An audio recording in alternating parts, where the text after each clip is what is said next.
What's going on, guys? It's Clutch Plays here, and these past two games have been extremely embarrassing, and things are only going to get worse with the Knicks' upcoming schedule. In our next 7 games, we play teams who are all going to be in the playoffs this year, and we could very easily lose all 7 of these games. We lost to the Nets without Kyrie Irving and Karis LeVert, and yes, the refs were terrible, but if we want to compete, we can't be losing these types of games. I don't even want to begin talking about the Spurs game because it was basically the Cavs game part 2. We did play well to end the game in the final 6 minutes or so, but playing 6 minutes of great basketball is not going to win games. However, one thing I did want to talk about was last night, Richard Jefferson said that he retired instead of playing for the Knicks when they offered him a contract, and I doubt it's true because he's been known to trash talk the Knicks for social media attention to get onto Bleacher Report, but what he really forgot to say is that he actually was the one who had serious interest in playing for the Knicks. Wait, why am I talking about Richard Jefferson?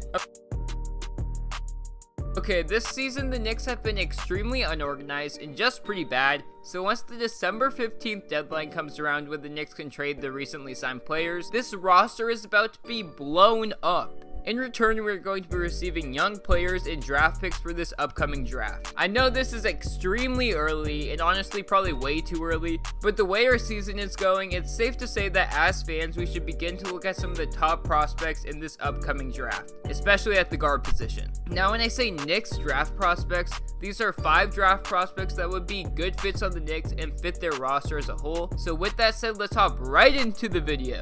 Number 1, Anthony Edwards. Anthony Edwards is a 6'5", 225-pound, 18-year-old shooting guard currently playing at Georgia University. Edwards is a dynamic scorer who is at his best when driving to the paint and using his power and explosive athleticism to score the ball over bigger defenders. Edwards can hit step-back jumpers, he has a very smooth three-point shot, and he is a threat to score every single time he touches the ball. Edwards' jump shot is a thing of beauty as he has a compact elbow and technique which allows him to create his own space off the dribble and rise up in one smooth motion. In college, Edwards can score at will and is way too much to handle for one person because of his explosiveness and athleticism with the ball in his hands. On the defensive side of the ball, Edwards is holding his own, but has serious potential to be a lockdown defender because of his body type, 6'10" wingspan, and athleticism. One NBA scout said that Edward fits the NBA mold of a player who can initiate the offense for himself and others, and he's shown that at the college level, putting up 19.3 points, 6 rebounds, 4 assists, 2.8 steals, and shooting just below 37% from behind the 3-point arc. There are so many positives about Edwards' game, but he does need to improve his field goal percentage as he shoots under 40% and his free throw percentage as he shoots under 70%. Edwards is a bigger and better version of Victor Oladipo and is one of the can't-miss prospects in this upcoming draft. The fit on the Knicks would be pretty great as he could play the 2 and RJ could move to the 3, and they are both drive-first guards who can get to the rim with ease.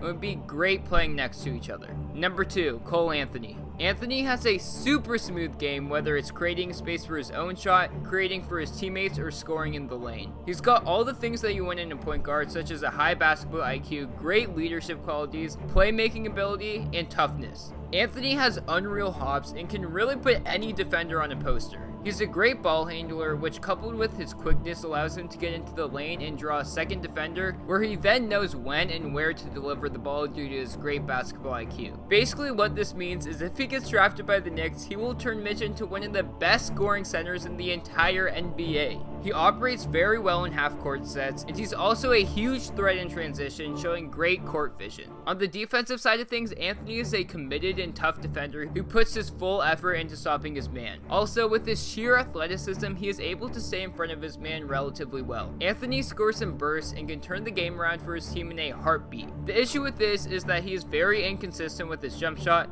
but has the work ethic and form to develop a good 3-point shot. Being 19 years old and 20 when he's ultimately going to be drafted, he is a bit on the older side, but his talent definitely makes up for it. Anthony's fit on the Knicks would be great around Mitch, but he would need to show improvement on his jump shot before he would be a great fit next to RJ. Overall though, Cole is going to be a top 5 pick and is one prospect that the Knicks should look to move up in the draft for depending on their position after the draft lottery. Number 3, LaMelo Ball. Yes, the hype is real.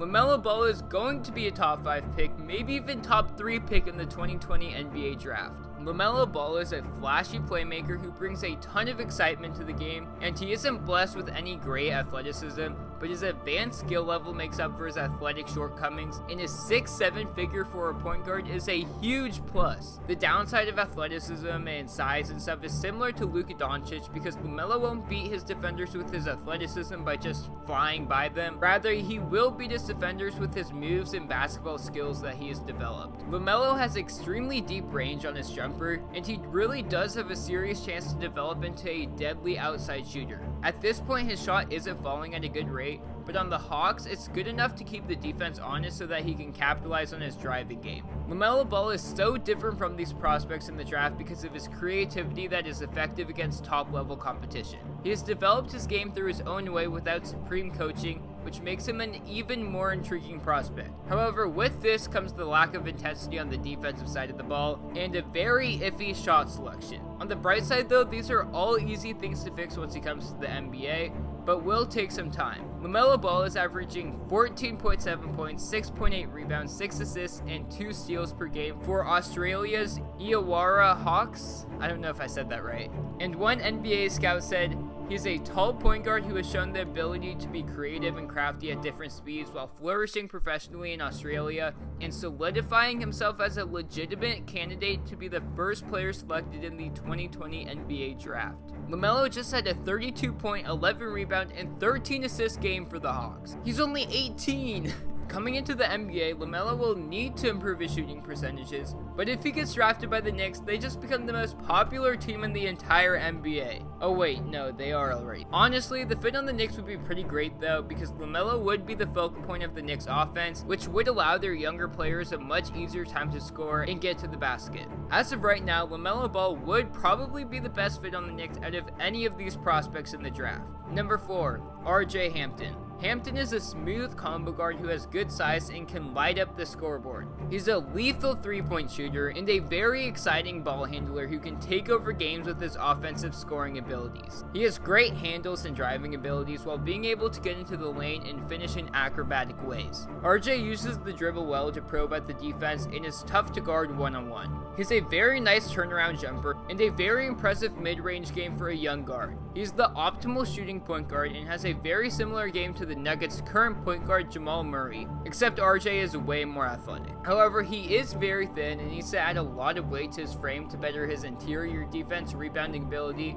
and ability to finish through contact. RJ is playing in Australia right now in the same league as LaMelo Ball, and he averages 10 points, 3 assists, and 4 rebounds for his team. People are saying though that his projected NBA three-point shot will be bad, but he is shooting 35% from 3 and should have no issue once he becomes more comfortable with the NBA three-point distance. Overall though, RJ would be the best fit out of any of these guards to join the Knicks, as he can shoot very well from the perimeter while having the ability to orchestrate the offense. RJ is slated to go anywhere from the 6 to 12 range in this upcoming draft, but as more people study and understand this game, expect him to be slated to go into the 6 to 8 range and maybe even in the top 5. Number 5, Theo Maldon. Maldon is a great open court athlete and has bursts of short area quickness with long strides. His first step and ability to get downhill to the basket is impressive, especially for an 18-year-old kid. He's got touch around the rim and a nice array of floaters and runners once he gets into the paint. At 6'5", he's got an ideal guard size,